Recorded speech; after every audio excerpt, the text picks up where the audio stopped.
లక్ష్మి, లక్ష్మి, నేను వడ్డిస్తాను గాని నువ్వెళ్ళు. సరేనమ్మా.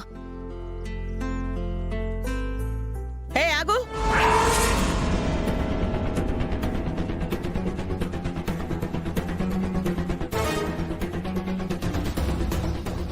వడ్డించకుండా ఎక్కడికి వెళ్తున్నావే?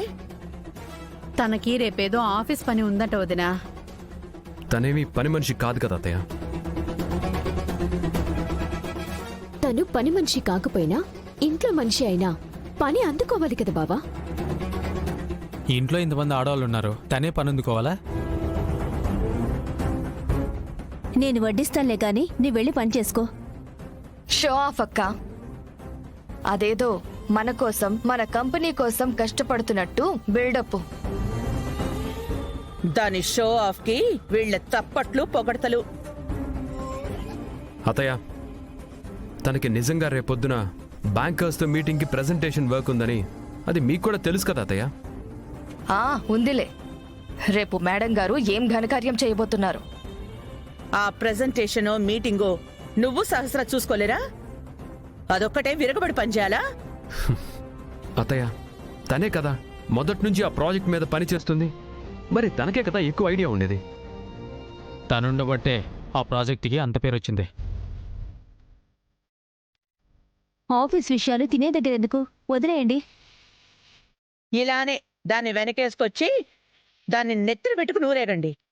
అది ఎప్పటికప్పుడు అందరి నోట్లలోనూ మన్ను కొడుతుంది. వదినా, అలాంటి పని లక్ష్మి ఎన్నటికీ చెయ్యదు. తనలాగే తన పని కూడా పద్ధతిగా ఉంటుంది. ఏమో, ఎవరికి తెలుసులేండి వదినా. డబ్బు మనిషిని ఎలాగైనా మారుస్తుంది. అవును, డబ్బు కోసం మారిన వారిని చాలామందిని చూసుంటారు, కానీ లక్ష్మి ఆ కోవకు చెందింది కాదు.